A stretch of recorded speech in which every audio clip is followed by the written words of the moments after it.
नमस्कार, मंडल news bulletin में आपका स्वागत है। आइए पेश करते हैं आज के प्रमुख व मुख्य समाचार।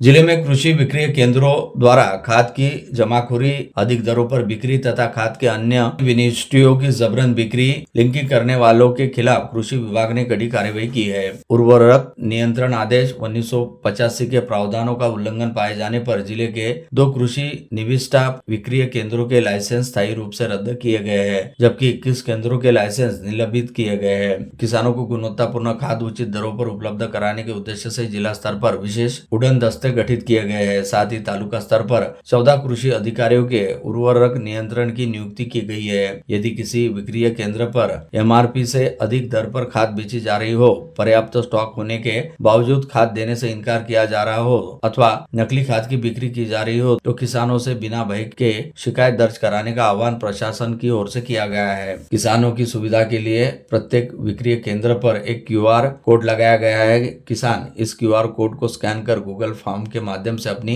शिकायत दर्ज कर सकते हैं। कृषि विभाग ने स्पष्ट किया कि किसानों के हितों से खिलवाड़ करने वालों के विरुद्ध आगे भी इसी प्रकार सख्त कार्रवाई जारी रहेगी। अमरावती शहर के किन्नरों के 2 गुटों का झगड़ा आज 11 बजे पुनः सतह पर आने और झगड़े में आम्रपाली गुट के 3 किन्नर बुरी तरह घायल होने की खबर है। वारदात के बाद एक और जहां तीनों घायल किन्नरों को जिला अस्पताल में भर्ती किया गया, वहीं दूसरी ओर किन्नरों का एक बड़ा जमावड़ा गाड़गेनगर थाने पर पहुंचा। समाचार लिखे जाने तक इस विषय में अपराध दर्ज करने की प्रक्रिया चल रही थी। वहाँ बड़ा तनावपूर्ण माहौल हो जाने की जानकारी हमारे संवाददाता शहबाज खान द्वारा दी गई। जानकारी के अनुसार शेगांव नाका की आशियाट कॉलोनी से तीनों किन्नर मधु, सनातन, कर्मकार, रितु, विनोद सरकटे और किंजल पाटिल जा रहे थे। आरोपी की दूसरे गुट के किन्नर वहां पहुंचे और उन्हें चिढ़ाया, फिर उन पर हमला किया। हमले में तीनों ही मधु, रितु, किंजल बुरी तरह हताहत हो गए। उन्हें फौरन जिला अस्पताल इलाज के लिए ले जाया गया।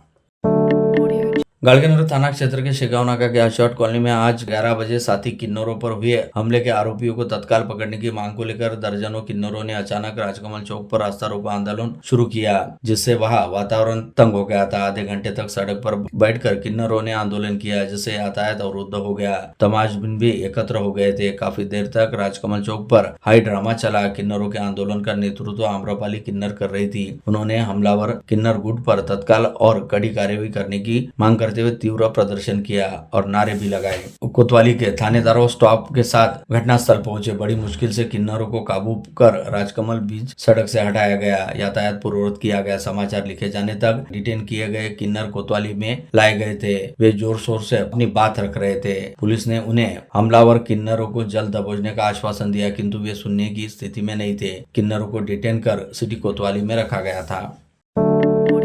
शहर में लगातार चल रहे किन्नर गुटों के आपसी विवाद में मंगलवार दोपहर शेगांव नाका क्षेत्र की आशियाट कॉलोनी में हुए हमले के सिलसिले में पुलिस ने मंगलवार शाम 7 किन्नरों को डिटेन करने का दावा किया। बता दें कि हमले में 3 ट्रांसजेंडर गंभीर थे। उनका अस्पताल में उपचार शुरू है। वारदात के बाद ट्रांसजेंडर ने राजकमल चौक पर चक्का जाम आंदोलन भी किया था।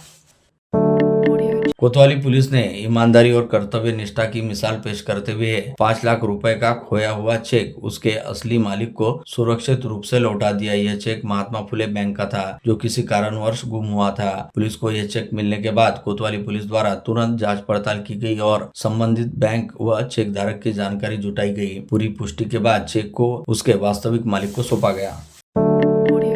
बडनेरा थाना क्षेत्र के बडनेरा रोड स्थित सिमरन बार के सामने गणतंत्र दिवस की संध्या पर एक ट्रक चालक पर हमला कर उसे घायल कर दिया। बडनेरा पुलिस ने 6 आरोपियों के खिलाफ विविध धाराओं के तहत मामला दर्ज किया। हमले में घायल ट्रक चालक का नाम दरियापुर तहसील के 7 बारडी निवासी आकाश सुधाकर थोरात है।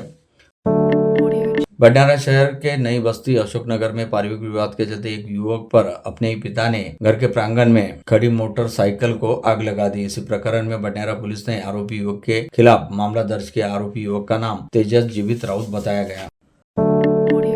अकोला से गुजरने वाले यात्री ट्रेनों में यात्रा करने वाले यात्रियों की सुरक्षा की जिम्मेदारी जीआरपी तथा आरपीएफ के जिम्मे है, लेकिन ट्रेन तथा प्लेटफॉर्म पर घट रही चोरी की वारदातें तथा आरोपियों की धरपकड़ न किए जाने के कारण यात्रियों में चर्चा चल रही है। पुलिस विभाग ने यात्रियों को चोरों के भरोसे छोड़ दिया है। अलग अलग घटनाओं में अज्ञात चोरों ने यात्रियों के 42,700 रुपए का माल पार कर लिया।